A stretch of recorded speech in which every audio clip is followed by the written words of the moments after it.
So we're on live already? Yeah, I think we're live right now. I'm just You're gonna double do your checking to make sure. you're gonna do your little radio host, you're gonna do your little radio host thing. Yeah, I'll introduce you. Welcome. This is another episode of Walnut Commentary. This is Aaron here, social media officer. You're stealing my lines, man. It just shows you that I listen to you. I appreciate you. I thank you for listening, man. I do thank you for listening. And we are live. We are live right now with Pastor Hanley Liu, FCBC Walnut. I'm Aaron, social media officer. How are you doing, Hanley? I'm doing well. Tired, but nothing to complain about on my end. You must be tired. You've been preaching. Let's just jump into this, man. You've been preaching. You did two, right? You did back to back? I did three. You did three. Okay, I'm sorry. Yeah, I did three. Shows how much I've been paying attention. You've done three back to back. How do you feel? I mean, you're tired. Do you feel exhausted? Are you relieved? No, preaching energizes me. So actually during COVID, that's when I think the lead pastors felt like, and we agreed that the senior pastor needs to have more of a voice to unite all three congregations. So now you have this normal rotation of Pastor Albert goes for 2 weeks as our senior pastor, and then as the English lead pastor, I go for 2 weeks, and we just rotate. But before COVID, I was preaching 3 times a month on normal rotation.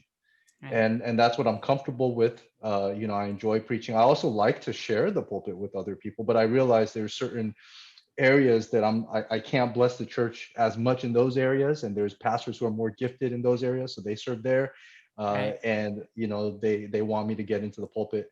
So three was good. Yeah, it was hard because we're in 1 Corinthians. You're probably gonna ask me about that, right? And it doesn't really match what's going on with society all the time. You know what I'm saying? So, well, I want to still talk about preaching 3 a little bit. Do you feel that this is? Are you used to this now? Like, are you used to preaching outside? Are you used to preaching to cars? Yeah. Like, how do you remember what it's like to be in a room with people and preaching? Yeah, I don't mind. I didn't really mind that much preaching to a video, so it wasn't good. And and I think that was the weirdest thing. So being able to preach to cars, but knowing that people are sitting around their cars or in their cars is much better. I'd say 100 times better than preaching to an empty room. I was listening to a podcast, and I won't say who it is, and this preacher was saying, all of us pastors, it's for some of us, it's like you look like you're a hostage. It looks like you're making a hostage video. You're in this dark room, like, hello, FCBC Walnut family and friends. It's just the weirdest thing. So just to be able to preach to live people, I'm happy with that. And obviously looking forward to the day we go back indoors and when COVID is over.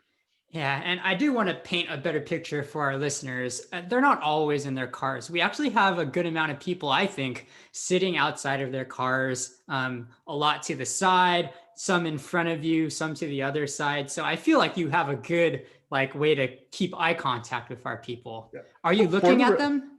For the record, they're all wearing face masks, and they're all doing their best to maintain physical distance. Right. So for the record. I think it's a lot of fun. I look over to that group a lot because there's another group that's in the courtyard, spaced out. Right. You're right. Yeah, watching video, and I don't get to see them. I don't get to see them at all. So that group, actually, I do look to them, and I do get to see some reaction. Obviously, they're all wearing masks, and they're all clustered in their little families or husband and wife, or if they're single young adults, they're kind of spread out. Yeah, and I do get to look up to the top tier of the parking lot. I do see some of the families because there are some individuals that they stand for most of the service, and that's pretty cool. Right. So I can see from up there, they're like standing and following along and listening. Yeah. Do you feel like Paul? Do you feel like Jesus? No, I don't feel. No, I don't feel like Jesus. I think, open air preaching, there is something about it, but we definitely need the sound people to help us get that audio out, and they do. They've set up speakers and all that. Um, yeah, it is weird because when we were preaching to the screen, I mean, you don't scream at your iPhone, and then you don't scream at the AV team on a camera. Most people are watching you on a TV screen, so you kind of have a conversational tone to the best of your ability. But now you're open air, so there's this temptation uh, to put on your inner George Whitfield. Not that I've ever heard him preach, but you have this, you get into more of a Puritan mentality, like you're making a speech outdoors. So I wonder how the people at home kind of view us. But that's not the hardest part. I think the hardest part are if you've noticed, every sermon's been long. Mm. It's been long, Yeah, I think this past and one you there's a went like reason an for that. hour. An hour, yes. Yeah. Okay, tell me the reason. Well, what's the reason? Well, we're in First Corinthians, and we're in this section where Paul's rebuking and confronting the Corinthians for their sin. Right. And if we are at least in touch with society as pastors, we know that people are hurting right now. Sure, there's sin. Sure, there's division in the church. Sure, there's pride. But right now, when the church is pretty much scattered, even though we are gathered physically once a week outdoors, that's not the entire body. I think this is a time where people need encouragement. They need hope. And so as things change, like another COVID lockdown, or a couple months ago or a month ago, we're dealing with the election. And the presidential election. And these are the things that are on the hearts of the flock of God, of the members of the church. And so as a pastor, we want to stick with the entire church as an English congregation. We want to follow along and stick with First Corinthians. But I also feel like, that I want to address some of those issues. So I just tack on introductions and applications, and it just makes it longer. So this week, I think it's an extra 5 to 10 minutes in the front end. Yeah. Okay. Well, let's talk about those sermons then. Well, first, I want to talk about what you just said. So, are you imposing our current situation with COVID and with the election onto the text? Is that what you're doing? I am, but not eisegesis. So that's why it's very limiting. So oftentimes you'll see. So this week I gave an encouragement up front before I went into the text. And then I went into the text and I preached on, I did something on a little bit on celebrity culture and everything. And that's nothing to do with really what's going on with COVID and everything, but it is everything to do with what's going on in the early chapters of First Corinthians.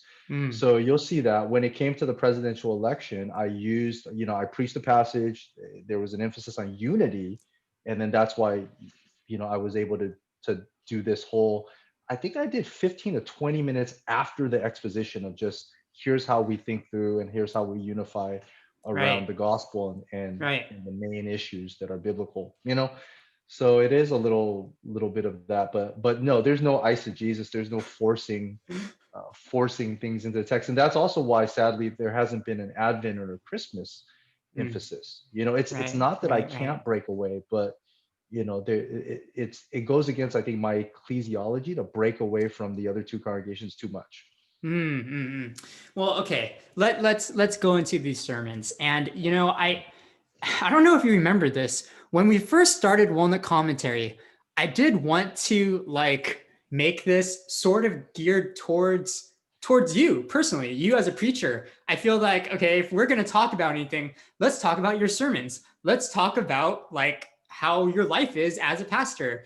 But I think because of the current situation, it kind of morphed into okay, let's talk about give announcements and let's try to shepherd our people this way. But I feel like for this episode, we're going back to our roots, and I'm really excited about this, to ask you these sermon questions. Are you up to answering these questions? Yeah, I think you'd get a lot more listeners. Not that that's what we're after, but I think we get a lot more listeners if we just talked about hotbed issues. But yeah, but and I don't like the celebrity pastor thing myself. So not that I ever will be that, because I'm just not that good. But yeah, we can go back and talk, and painfully let's revisit my sermons. Yeah. And if anybody does have any questions they want to send in about the sermons or about Hanley's life or being a pastor, just email Hanley at fcbcwalnut.org, and then we'll find a way to get them in here. Okay, so this is from the sermon 2 weeks ago. Strong words, stronger church. And you were talking. This is like near the end of your sermon, and this is somewhat of a quote. Okay, I tried to get your quote here. You're talking about celebrities and looking to human celebrities, and then you tried to, like, I guess, move us toward Christ, and you said this: we look to man and praise man. When God wanted to redirect our praise, who did he send? He sent a man, Jesus Christ, Son of God, Son of Man, hypostatic genius, 100% man, 100% God. Jesus Christ came as a man to give us the picture of a perfect human.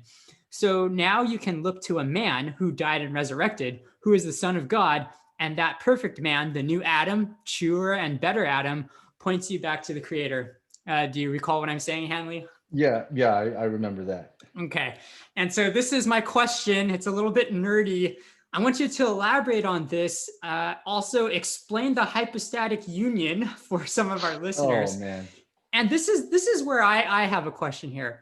Are you saying, okay, that this was the only reason or the main reason why Jesus came as a man? So we can look at him and say, oh, that's a man.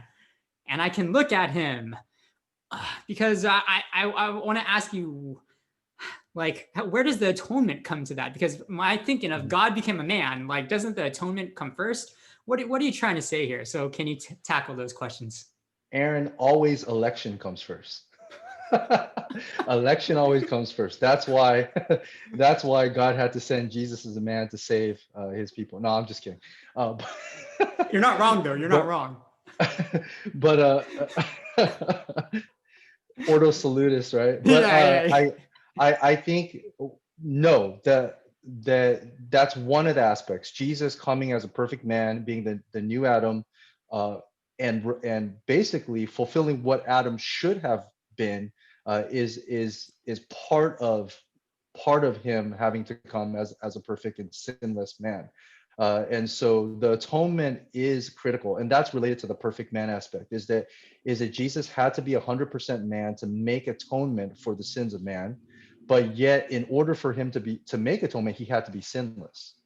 And if you're sinless, how can you be 100% man, meaning you're born from Adam's genealogy? How can you be born from Adam as a human but be sinless? And that brings into the virgin birth discussion. That it only makes sense if he's God. He's the Son of God. So now you have 100% man, 100% God. Hypostatic union is basically you have Jesus Christ explained as 100% God, 100% man, and they're not mixed together. Okay. I think it was Michael Bird who said, you don't, it's not like you threw the man and the divinity into a blender and blended it together. They're separate. And so Jesus could be at one point, or the entire time, he's 100% God, but he chooses to empty himself. Well, what does that mean? That doesn't mean that he stops being God. That means that he sets aside some of those divine attributes momentarily, to allow his humanity to, I guess, take over, and you see his weakness. But at the same time, he is 100% man. He's born of the Virgin Mary. So there's a lot of, it depends how deep you want to go there. Yeah. Yeah. No, I appreciate that answer. Sounds like it could be a Christmas message if you wanted to make it into one. What you were doing at the end of that sermon, you were sort of connecting the dots, I think, right? Is that what you're doing? Because you started talking about celebrity culture, and how we don't have to look at men anymore, like human men. We can look at the God man, Jesus Christ. Is that Right, fair, yeah. what you were saying? Yeah, I mean, I was trying to say that celebrity culture, or looking to celebrities, is not something that's weird or strange. It's natural, it's fallen, it's sinful, but it's natural because of God's design of man. So my point there was that prior to the fall of man, Adam was created in the image of God, and when you look to every single human being before the fall of man, the goal was that you would see the image of God reflecting the glory of God. And so obviously when you look to man, you're not supposed to praise man, you're supposed to praise God. the fall messed that up. So now when you look at greatness in human beings, rather than praising the creator, you praise the greatness of the creature. Jesus comes and he redeems that as the new Adam. He redeems where Adam has fell. Now you actually look to a person who is 100% man, and he actually points to God. You can worship him, and he points you back to the Creator. And so again, it's the image of God, I think, that's being redeemed in every believer. But even the fallen, I mean, every fallen human being has the image of God in them. It's not destroyed; it's marred, and so that's what people are worshiping. Yeah. That's what they're praising when they see greatness. Yeah, it's important to make that distinction too. I think between you know, our our worshiping man versus worshiping God, and our ability to worship God through Jesus. I mean, we're worshiping Jesus too. Would it be heretical for me to say that when I'm singing praises, I'm only singing to the divine aspect of Jesus? Is that a heretical statement? I think the beauty of the hypostatic union is you don't have to separate it, Yeah. because in his resurrected body, um, I'm not saying that that's his pre-incarnate state, but in his resurrected body, his disciples, they recognized him. There was an essence about him where they were terrified in one sense because he's walking through walls, but in another sense, they're like, we recognize him. It's the Lord. It's Right, right, Jesus. right. And so if our resurrected bodies are going to look like that, then that aspect of his humanity never fully disappears, right? It just gets Mm-hmm, perfected in his resurrected body, but yet he's divine. He's 100% God. So yeah. I try to think of both. You can worship the Lord, him as the Christ man, as the Son of God. I love this, man. I feel like even though we have an audience here, I feel like I'm getting the straight talk from Pastor Hanley here, one on one here. I appreciate this, man. Thank you. This is kind of nerdy. your your other your other sermon, Servants and Stewards. This was your most recent sermon. And you were talking about celebrity pastors that fall because Mhm, of sexual immorality or corruption. mhm. And the first thought um, that comes to your mind, Pastor Hanley, the first thought that comes to your mind is not that you're better than them, but your thought is that Jesus, that could be me, that could be you, Pastor Hanley, experiencing falling because of sexual immorality or corruption. I'd like you to elaborate on this, and I want to ask you: should I be concerned for you? Should I be scared or worried for you as my pastor? And what are you doing anything to prevent this? Yeah, I mean, there's so many angles that I could approach this. There's so many things that I can say. I can say that, maybe 20 years ago or 17 years ago when I started ministry, and in the early years, whenever you heard of celebrity pastors falling, typically, I was like, oh yeah, I could see that coming, because it was someone who you wouldn't consider evangelically conservative or doctrinally sound. It was maybe a TV preacher or someone you're like, I could see that coming. And in some sense, of course, that, as a human being, that we're not invincible and that the enemy will attack us and want to attack us, but it's easier to kind of fall into the trap of like, well, I'm better than that person because I have good doctrine and I'm in a solid church. But then in the last 10 years, we saw people with good doctrine and people that we would look up to, and then you find out that something comes out, either it's an abuse of power, or it's something to do with sexual immorality or financial scandal, and that shakes you. So for me, I think it would be foolish of me to think that I'm immune from money, from the temptations of money, sex, and power. And I have to remember that there's a lot at stake, that Satan does have, like, we're not special people as pastors, but Satan has a target on our back, because if we fall in any of those ways, it damages the church, it hurts the church. And so if he brings down the spiritual leaders of the church and the servants of the church, then he can get to the church that way and discourage a lot of people. So that's where I was trying to say. Your question, should you be worried? You should always be worried about your pastors. The way I see my role is that my gifts, my gifts are, and my calling and my gifts to the local body of Christ. I'm not an itinerary preacher, but my part to play here at FCBC Walnut are pastoral roles of preaching, leadership, pastoring, counseling. But I'm very much held accountable as a member of the church, and so you should be able to ask me anytime, like why are you talking to that person? How's your finances? What are you doing? It is a real uh, the fine line between how do I say it? You can slip very easily, Mm. and so you can press in more on that. But um, I think you asked the third question is what do I do?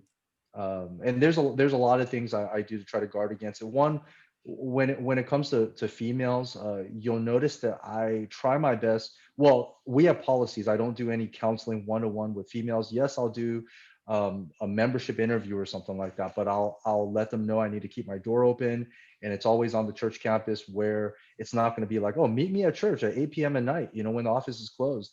Mm. So this is pre-COVID. Of course. But it would be where I would tell the secretary, I would tell the office staff, like, hey, this person's coming in to see me. They come in, they check in, they get walked to the back, and the doors open, and the secretary can come in and hear anything or come check on me or whatnot. And it's not long. I'm not going to meet with a female at Starbucks or a coffee house, or have lunch with one. Yeah, there's exceptions in the past where I might meet with a grandma, with a very old auntie, and talk about things. But my wife would be very, she would know exactly what I'm doing. And on Sundays, you won't see me purposely pursuing conversations with females, or in a group with females, just laughing along. If anything, I'm with the same guys. I'd rather be criticized for that. I'm with the same guys talking theology, talking sports, and I'll go around and I'll try to talk to families, and I'll talk to couples and things like that. So I try to make sure I know every single female that's going to be around me. I don't want to be Mm. surprised. And Mm. if there's, but you just have to be very careful. Power is also real. There are a lot of times where I think to myself, like I mentioned this in my sermon, where I'm sitting in meetings and I'm like, well, I have the title of English lead pastor. So if I propose an idea, um, sometimes I'm like, why don't you guys challenge me? But other times they challenge me, and I'm like, well, I've thought a lot about this, so why can't you just listen to me? And so that's when the reminder comes in right away. You're not a dictator. You're a servant. You're supposed to lead them and guide them. You don't dictate to them. And it's good for people to challenge you. It's good for people to be different from you and at least give a different perspective. It's good for people to hold you accountable. And there's other things, but those are a few things that I'm personally well aware of. Yeah, let's follow back on what you were saying, the fine line, and it's easy to slip. You wanna talk a little bit more about that? Yeah, I think it's. I mean, this conversation could go 2 hours. I mean, so I think it depends. I mean, if you talk about, let's talk about power. People Mm. look up to you, and a lot of times for pastors who are very reputable, if they're the lead pastor of their church, then people are actually looking at them to make the final decision on things. Mm. People want to give money to where you want them to direct it to. They're going to come ask you. They're not going to go ask the treasurer. They're going to come ask you. And I want to give this. Where can I give it to? Where there is a need. You can literally funnel funds, right? If you're not careful. I mean, obviously, our church has all these protections in place that won't allow us to do that, but it's right there. People honor you all the time.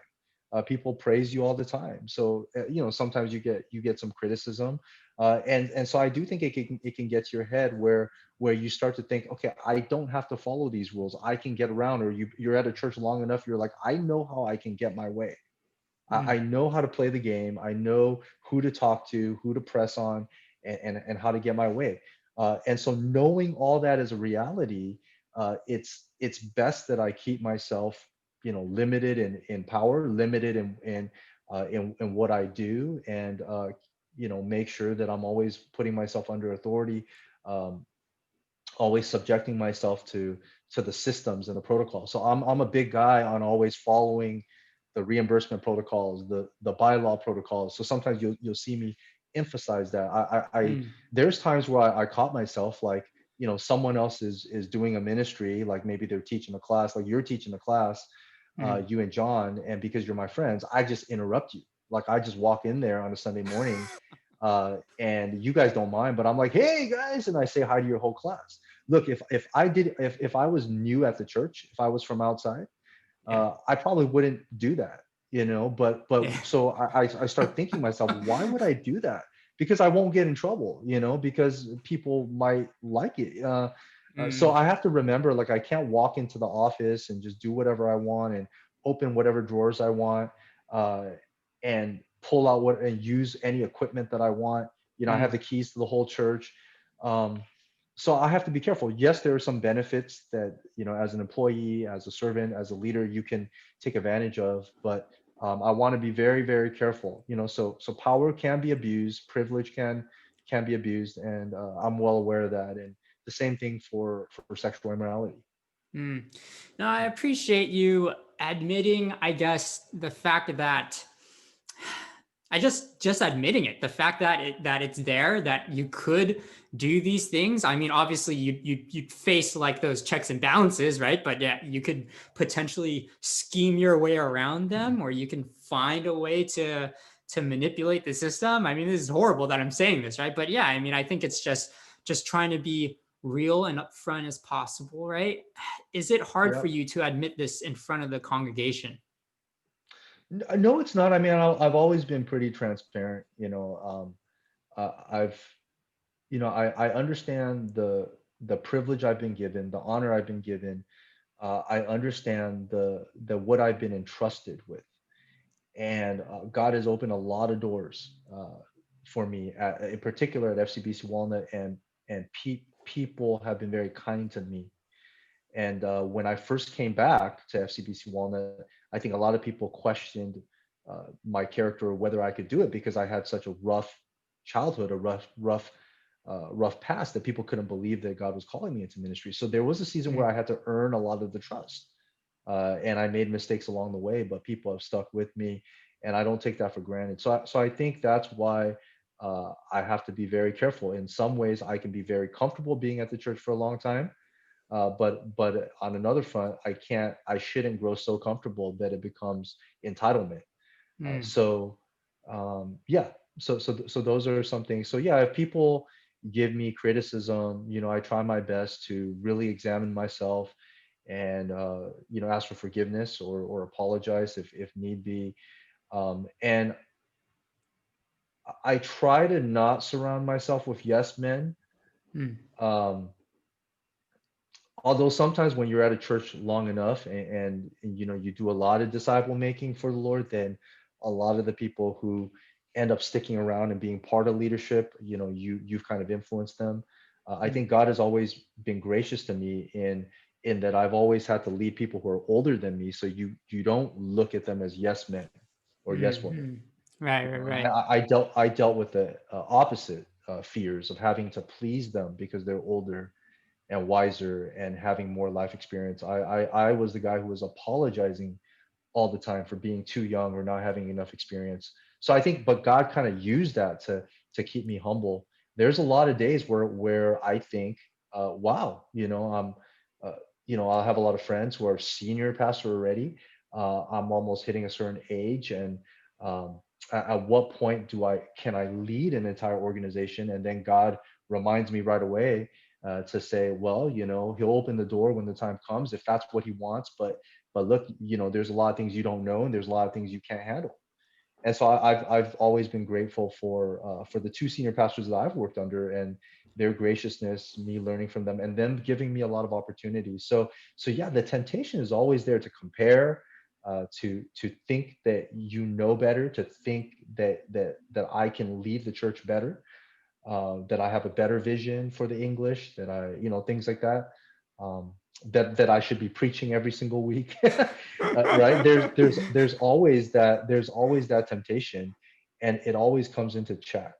Mm, And family life, us as pastors, we struggle just like everybody else. We get in arguments with our spouse, we get mad at our kids, we have to ask our kids for forgiveness, we get stressed out, we're not always consistent, uh, and so that's a humbling reality where we have to take care of things at home mm. and really be held accountable in that regard too. So those are all the facets, I guess, that keep us grounded and humbled and yeah. So a little bit there. Yeah, man, I'm really loving this conversation, Hanley. But we're gonna have to move on. But we should pick this up again. I feel like you're divulging a little bit more about yourself, which is good. I need to hear all of these things. You did say that you're not going to be preaching for 4 weeks out of the month, and I believe Christmas and New Year's is coming soon. What's on the preaching schedule for this? I think if there's 2 weeks left in December, right? There's two weeks Yeah, left. yeah. Well, Pastor Albert's going to preach a Christmas message this Sunday, Okay, so that's not going to be from First Corinthians. okay, And then he's also going to preach the following week. That's just the schedule. So he goes 2 weeks. And then I come back in, I think in January is when okay, I preach next. So one of the Sundays in January, I preach next. And when I come back in, we're back in Corinthians. okay. I might make some adjustments to what I decide to do. So we'll see. What do you mean? You mean if you decide to Well, change the book, or what do you mean? no, yeah, I think it's too long. I mean, so Hmm. this is a perfect example of not abusing privilege and authority. It is like if first off, if I just broke from First Corinthians and did whatever I want and preached whatever I want, like nobody would complain, nobody would know. People would Right. actually be happy. Some people would be like, "Oh, you're really addressing Yeah. a current issue," and I would actually get full blessing from the senior pastor. Mhm. And what would happen is that we would just skip over, but we would be out of line with Cantonese and Mandarin. Mm. And the whole beauty of that is that we're one church, Right, not right, three right, churches. We're one church. right. And what's unique is what divides us is just language and culture. Like Acts 6, where there were Hebraic Jews who needed Hebraic deacons, and you had these Hellenistic Jews who needed Hellenistic deacons and leaders because of language and culture. But what unites us is that we sit under the same teaching. We're under one word. So every single week we're doing expository preaching. Everyone's going through 1 Corinthians 4, 1-5 last week. It's just a different language. So we're very different from like a majority white church that's has like 5 services, right? But we're different languages, but it is one word, and we have to be divided because of language. So when I break away, I'm very careful to say, okay, I want to maintain that ecclesiology and that reverberation of scripture, Right. the regulative principle as best as possible. But I do feel like the sermons have been too long because I've Mm, been mm, trying to be a pastor, mm, not mm, just a teacher. If I was mm. just teaching, I would just teach the text. But Right, I right. want to pastor people's hearts. So I'm not sure what's going to happen by January. There's a huge election coming in Georgia. Right, For our church, I think some people are going to be stressing out over that. There's also, vaccines are starting to slowly be rolled out, or I mean, right, I guess the first nurse from Kaiser got her shot like today or right. yesterday or Yeah, something. And so, but that vaccine is not going to get to the average person until much later. yeah. So at the end of the day, are what are people going to be thinking after Christmas and New Year's? Are we still going to be in a safer at home? And so, if I really need to shepherd the heart and speak to certain issues, then I may just audible and not even touch First Corinthians. And I Mm, think people will be okay with that because I'll just come back to it later, rather than trying to force it together and then yeah, making the sermons like an hour. So I might right, I right, might right. make that change. We'll see. Well, with COVID vaccines coming, what can we expect for 2021? Like, are you personally thinking, okay, we're going to stay outside for the rest of 2021? Like, how far in advance are you preparing this? We have a new building that's like, they took down the walls. We can actually see what's going on a little bit right now. Yeah. Well, what are you projecting for the future? I don't know, I don't have the gift of prophecy in that sense. But What but sense do I, you have the gift of prophecy then? The way where you prophetically preach the word of God, it's the conservative interpretation, but no, I think too. I heard a medical news report or something. I read somewhere that maybe by September we'll reach 75%. That's I mean that's just an estimate. Right. And when I hear that, I'm like, wow, okay, so it makes sense that okay, it's already December. Frontline medical workers are going to get it first, Mhm. and then there's probably other medical workers like yourself um, and maybe some other doctors working in the big hospitals. They'll probably get it in January, February. Mhm. At what point are the elderly going to get it? Mhm. And then someone like me, when am I going to get it? And then you just keep going, and then it's two shots, right? 3 weeks apart for the Right. Yeah, Pfizer something like vaccine. that. Right. Right. So when we're considering all of this, I think maybe it'll be summertime. People will feel a little more comfortable, warm weather. It's not flu season. Mm. More people are vaccinated. And then maybe in September, yeah, I think that's about right. So I don't know when we'll go back indoors.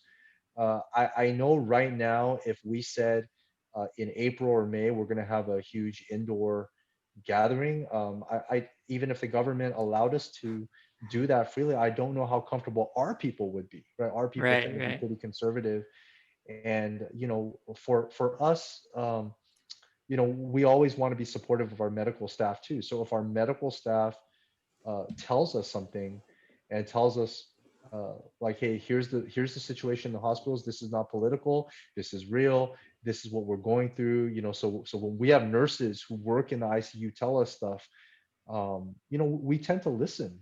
They're in the front lines, or when doctors tell us things, then we listen. But God's been good to us that we've been able to meet outdoors. So I can't answer that clearly. No, no, and that's okay. And for the record, we do have a reopening task force still, right? Yes. So Yeah. the decision is not on you alone to make that decision, I guess. Correct. We got Correct. a division of power over here. Pastor Hanley, I don't know if we're going to be able to record another episode for 2020, but what a year it's been, man. And I don't know, Crazy. it's kind of crazy to think how long we've been doing these walnut commentary episodes now. I don't remember the first one. I think we were like recording on my phone or something like that. But here we are broadcasting live, doing it via Zoom. Not even in the same room. What a blessing, man. Thanks so much for doing this with me and for being open to these crazy ideas and Of for I course. think communicating to our church and even being willing to broadcast yourself to the larger church, to our family and friends that are also watching and listening. Thanks so much for doing this, man. Well, before you sign off, let me say thank you for doing all our social media. So you're very consistent in keeping us abreast of the social media, and I know that you do a lot of work off to the side where you're pushing forward in ways where our generation, next generation, really needs people like you who can think theologically clearly. And something you've been doing, I'm not on Instagram that much. I have an Instagram. I look at it. I just figured out, I look at people's stories here and there now. Um, but I guess you've been doing all these book reviews. And so I want to Yeah. I want to congratulate you. I mean, you're getting yourself out there. You got some pretty good interviews with some maybe semi-celebrity people. No, I'm just kidding. Yeah. You're but I saw something that my wife shared with me, and in Instagram, where the Good Book Company rated you as one of the top book reviewers to read. So I want to congratulate you for that, and say keep up the good work and keep giving us those free books that you get to review. Oh, thanks, man. Thanks for the plug. I didn't ask for this, so thank you. Thank you for No, he doing didn't that. ask for it. I didn't ask for I'm this. I'm the radio host now. No, I'm just kidding. Yeah, yeah. Well, thanks, man. Thanks. It's fun. It's definitely fun. And yeah, man, there's just a lot of stuff that we need to think through in terms of social media and how we use the internet, and especially as a church moving forward. I mean, I think COVID really put us on I don't know, on the fast track to having to think through internet and technology and discipleship and just all these different things. And so thank you, Hanley, for being open to this. And even with that first conversation we had, when I said that we should just have What I say, I said we should have the male leaders in the homes just Oh man. just leading Sunday services at home. What a journey, man. What a year. What a year. Yeah. Thanks for sticking with it, man. And I look forward to seeing what God does with our church and with you personally, and even with us as friends in 2021. Sounds good. Excellent. See you next time, man. Bye. All right. Bye. Thanks. Bye.